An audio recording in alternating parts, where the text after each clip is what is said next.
বলবো কেন? নাকি আবারও নিশু ভাইয়ের সঙ্গে আপনাকে জুড়ে দেখতে পাবো? আমি জানি না, আর জানলেও বলবো না। সুন্দর নায়িকা থাকতে অনেকেই বলে যে নায়িকা পাওয়া যাচ্ছে না। কে সুন্দর?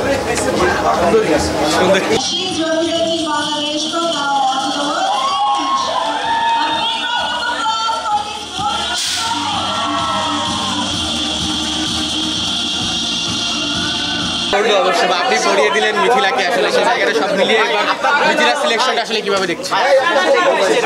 হ্যাঁ, আমাদের মিস ইউনিভার্স বাংলাদেশ তো এখন আপনারা সবাই জানেন তাজিয়া জামান মিথিলা। আমি বলবো কি, বিচারকদের মধ্যে একজন ছিলাম এবং ওর সাথে আরও যারা ছিল, যারা বিউটি প্যাজেন্টে পার্টিসিপেট করেছে, সবাই ভালো করেছে। কিন্তু শুধু তো বাংলাদেশের জন্য না, তিনি আসলে বিশ্বে আমাদের বাংলাদেশকে রিপ্রেজেন্ট করবে। তো সেই জায়গা থেকে মনে হয়েছে যে সে সব দিক থেকে, মিথিলা সব দিক থেকে পারফেক্ট এবং পরিশ্রমী একজন নারী, অনেক স্ট্রাগল করেছে। এবং শুধু তো আমি মিস ইউনিভার্স হব বা আমি মিস ওয়ার্ল্ড হব, আমি দেশের বাইরে যাব, আমাকে নিয়ে চর্চা হবে, আমার একটা পপুলারিটি আসবে, এটাই তো এই বিউটি প্রেজেন্টের আসলে মূল লক্ষ্য না। মূল লক্ষ্য হলো আমাদের দেশের হয়ে বাইরে গিয়ে কাজ করা এবং সেখানে নারী উদ্যোক্তা হিসেবে কাজ করা এবং সেখানে নিজের বাংলাদেশের নাম উজ্জ্বল করা, এটা আসলে মেইন আমার মনে হয়।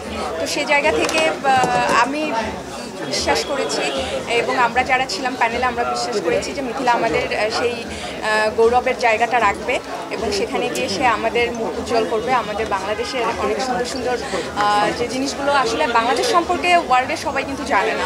আমরা ক্রিকেটারদের যেরকম চিনি, কিছু কিছু বাংলাদেশি ক্রিকেটারদের যেমন বিশ্বে চিনে, সেরকম এখন আরেকজনকে বিশ্বের অনেকেই চিনে, সেটা হলো সাকিব খান অফকোর্স।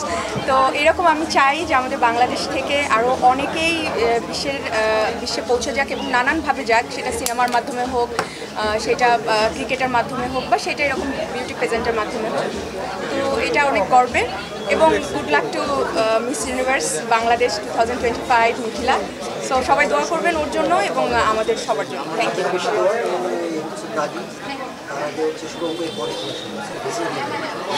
ঘোষণা তো আসলে প্রডিউসার দিবে, আমি কি করে দিব? প্রোডাকশন হাউস দিবে, ডিরেক্টররা দিবে। সারপ্রাইজ খুব ভালো কিছু আসছে ইনশাল্লাহ এবং খুব অল্প সময়ের মধ্যে। বলবো কেন? নাকি আবারও নিশু ভাইয়ের সঙ্গে আপনাকে জুড়ে দেখতে পাবো? আমি জানি না, আর জানলেও বলবো না।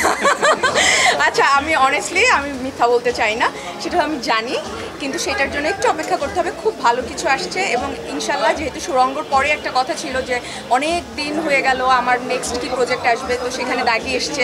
আপনারা আমাকে অনেক ভালোবাসা দিয়েছেন, দর্শকরা আমাকে অনেক ভালোবাসা দিয়েছেন এবং আমি চাই দাগির পরে যেটা আসবে সেটা যেন আরও ভালোবাসা পায় এবং আপনারা যেন আরও পছন্দ করেন সেই ছবিটি, সেই ফিল্মটি। তো আমার মনে হয় সেরকমই একটা ছবি আমি পছন্দ করেছি, আমার লিস্টে নিয়ে এসেছি এবং খুব শীঘ্রই আপনারা জানতে পারবেন। এইটা আসলে আমি বলতে পারছি না, কারণ আমার শুটিং শেষ, আমার ডাবিং শেষ, পুরো প্রজেক্ট কমপ্লিট। এখন সেটা বলতে পারবে আসলে বিঞ্জ প্ল্যাটফর্ম বলতে পারবে যে ওরা কবে এটা আপনাদের কাছে পৌঁছে দেবে। সুন্দর নায়িকা থাকতে অনেকেই বলে যে নায়িকা পাওয়া যাচ্ছে না। কে সুন্দর?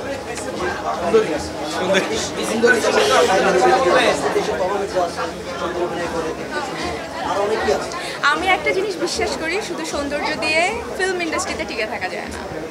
ফিল্ম ইন্ডাস্ট্রিতে টিকে থাকতে হলে তাকে অবশ্যই পরিশ্রম করতে হবে, তাকে অবশ্যই অভিনয়টা জানতে হবে এবং ধৈর্য ধরতে হবে। এই তিনটা জিনিস খুব জরুরি। আমি ধৈর্য ধরেছিলাম, অনেক পরিশ্রম করেছি। যারা আমাকে দেখেছেন আমার প্রায় 15 বছরের ক্যারিয়ার, যারা জানেন তারা জানেন যে আমি কিন্তু একদমই আসলাম আর জয় করলাম এরকম না। এখনও আমি জয় করতে পারিনি, কিন্তু আমি এখন চেষ্টা করছি আমাকে ভেঙে ভেঙে আরও যেন সুন্দর সুন্দর কাজ আমি দর্শককে দিতে পারি। তো সেই জায়গা থেকে আমার চেষ্টা চালিয়ে সেই চেষ্টাটাই আমি করছি। তো আমার মনে হয় যে এটা অনেক সহজ কোনো পথ না, এটা খুব কঠিন একটা পথ। ধৈর্য যারা ধরে একদম এইভাবে আটকে ধরে রাখতে পেরেছে এবং প্রচুর প্রচুর ভালোবাসা থাকতে হবে, প্রচুর প্রচুর পরিশ্রম করতে হবে। যারা করেছে তারা টিকে গিয়েছে এবং যারা করবে তারা টিকে যাবে।